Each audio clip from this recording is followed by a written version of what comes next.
Remuneration Amendment Bill, first reading. Mr. Speaker. The Honourable David Parker. Excuse me, Mr. Speaker, a frog in my throat. Mr. Speaker, this bill tries to remedy a loophole in the New Zealand law whereby people can be paid less than the minimum wage under our current law. Mr. Speaker, I think most of us in this House understand that the world seems to be getting a more ruthless place year by year. And the employment practices that used to never be seen in New Zealand are starting to creep in. And as a consequence, we have in New Zealand and around the world more and more people working in very precarious situations. So much so that we have books being written about what is called the precariat. People who are living in circumstances where their terms of engagement, and they're not always terms of employment, a point I'm going to be coming back to, their terms of engagement are so insecure, they don't know what they're going to be paid from week to week. They can be effectively abused by the more powerful person in the employment relationship, the employer, if the employer is scrupulous. Now, Mr. Speaker, the examples that we have in New Zealand where people don't get the minimum that most people are entitled to are growing. If people are not employed as employees but are taken on as contractors, they're not entitled to the minimum wage, they don't get holiday pay, they don't get sick pay, they don't get their ACC levies paid for them. Mr. Speaker, this bill can't fix all of those problems. Neither can it fix the problems that we have where increasingly people are being expected to work for free during trial periods. Mr. Speaker, these people are being taken on as interns and not being paid for quite lengthy periods now during a trial period. That didn't used to happen previously. These insecure work practices aren't just worrying, they're worrying people in all sectors of society. Older people who are trying to re-enter the workforce are sometimes in a vulnerable position and don't have many choices. Parents are worried for their children who seem to be, despite a good education, being taken on in workplaces that are quite insecure. Mr. Speaker, the history of this bill is, I think, worthy of mention. This is the first bill I've had drawn from the ballot in 13 years since I've been here. Well, it's actually not a very good record.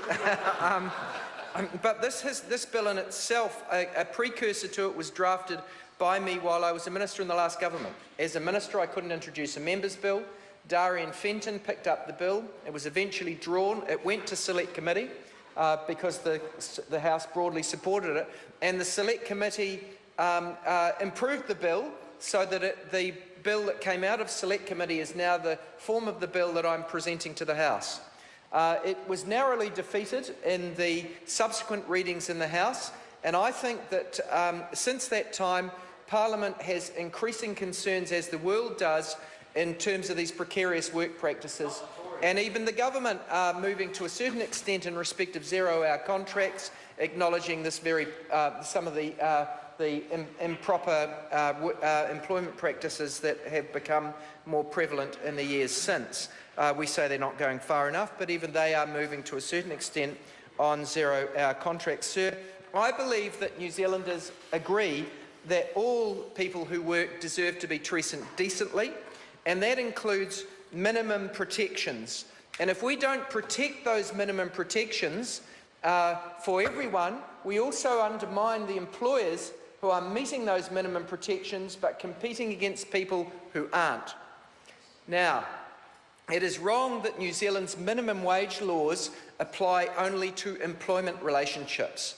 In a number of overseas jurisdictions, the minimum applies to the rate of remuneration. Therefore, you cannot avoid the minimum wage by taking someone on as a contractor rather than as an employee. And that's all this bill does. For the categories of employee who are listed in Schedule 2 of the bill, which is a discrete list which was worked up, including with the involvement of Business New Zealand at the time, through the Select Committee Darian Fenton was involved in, they decided that most of these problems were in a discrete list of occupations, and therefore they decided, rather than having an open-ended piece of legislation applying to all contractual relationships, they would list those in Schedule 2. It may be that that list is wrong and needs to be amended at Select Committee, but it's a good place to start. Mr. Speaker, those who are affected by this gap in our law at the moment are the least powerful people in society. Sometimes they're recent immigrants. Sometimes they're people for whom English is a second language. Sometimes they will be students visiting New Zealand.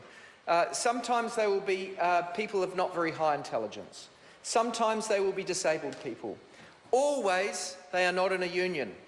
They are never in a union because they are not an employee, and unions only represent employees. Mr. Speaker, these are amongst the most disadvantaged people in society, and I believe that we have a duty to protect them. So I think most people in New Zealand think you shouldn't be able to avoid the minimum wage by taking someone on as a contractor rather than an employee. And so I'm hopeful that I will get sufficient support from within this Parliament, because I think we're all here for basically the same reasons, and we might have a disagreement as to whether the minimum wage should go up or not. That's a fair disagreement to have, but that's a different issue to say whether everyone should be covered by it. And I think that at the moment, this lacunae in the legislation should be closed. This gap in our law should be fixed so that we can protect some of these most vulnerable people. I don't honestly know how many people are in this situation. I do know that my inquiries through the community law centres throughout the country and through some of the unions who actually skirt around the edges of these things because they represent service sectors where the lowest income people work, say there is a problem to be fixed. And I have been given instances of where this is a real problem. I do not know how prevalent it is, but I do know that in this increasingly ruthless world, it is more of a problem this year than it was last year, and is more of a problem this year than it was a decade ago, and that's not a criticism of the current government. It's just that the world is becoming a more ruthless and competitive place, and people who didn't used to exploit these loopholes in the law do on occasions in a way that didn't happen in yesteryear. Sir, this bill will, if passed, help people who are currently falling through the cracks. Some people, we've got some bad practices developing. We have people now who are sold franchises to do cleaning contracts, who effectively, and through a contractual rate, I think get less than the minimum wage. You know, I don't think that's right. This bill actually might not protect those people.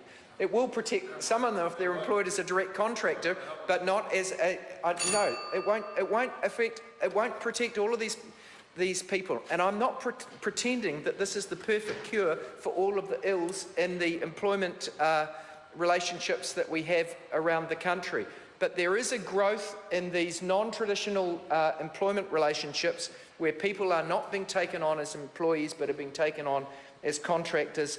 And I think that this is a bill that ought to go to Select Committee so that we can, in this Parliament, help some of the most vulnerable people in society not be abused, and protect the employers who pay the minimum wage and should not face competition from people who employ contractors for less. But before I call a member, the member had a frog in his throat at the beginning, and for the record, we'll indicate that the member, while he had a frog in his throat, did move the bill and nominate the Transport Industrial Relations Committee. Thank you, Mr. Speaker. Thank you. The question is that the motion be agreed to.